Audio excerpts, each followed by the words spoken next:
மதுரை கிழக்கு சட்டமன்ற தொகுதியில் தமிழக வெற்றிக் கழக வேட்பாளர் கார்த்திகேயன் வேட்புமனு தாக்கல் செய்தார். விவரங்களை செய்தியாளர் ராஜ்குமார் விவரிக்க கேட்கலாம். ராஜ்குமார் வணக்கம். தமிழக வெற்றிக் கழக வேட்பாளர் கார்த்திகேயன் தொடர்பான மேலும் தகவல்களை பதிவு செய்யலாம். மதுரை மாவட்டத்தில் 10 சட்டமன்ற தொகுதியில் பிரதான கட்சிகளின் வேட்பாளர்கள் இன்று வேட்புமனு தாக்கல் செய்து வரக்கூடிய நிலையில அமைச்சர் மூர்த்தி போட்டியிடக்கூடிய மதுரை கிழக்கு சட்டமன்ற தொகுதியில தமிழக வெற்றிக்கழக வேட்பாளர் கார்த்திகேயன் மதுரை ஒத்தக்கடை தாலுகா அலுவலகத்தில தற்போது வேட்புமனு தாக்கல் செய்து வருகிறார். அந்த காட்சியை தான் பார்த்து வருகிறோம். முன்னதாக மதுரை உயர்நீதிமன்றம் அருகில் இருந்து அவர் திறந்த ஆட்டோவில் ஆயிரக்கணக்கான தமிழக வெற்றிக்கழக தொண்டர்கள் அவர்கள் மத்தியில மேலதாளம் முழங்க ஊர்வலமாக அழைத்து வரப்பட்டார்.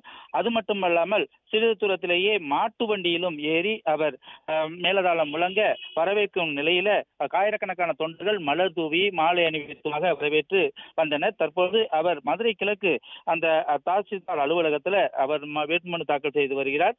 இவர் ஊர்வலமாக வரக்கூடிய நிலையில தேசிய நெடுஞ்சாலையில மதுரை திருச்சி தேசிய நெடுஞ்சாலையில அரை மணி நேரத்துக்கு மேலாக போக்குவரத்து நெரிசலும் ஏற்பட்டது. சட்டமன்ற தேர்தலுக்கு வேட்புமனு தாக்கல் இன்று மதியம் மற்றும் திங்கட்கிழமை, அதாவது இன்று மற்றும் திங்கட்கிழமை ஆகிய 2 நாட்கள் மட்டுமே உள்ள நிலையில பிரதான கட்சி வேட்பாளர்கள் வேட்புமனு தாக்கல் செய்து வருகிறார்கள்.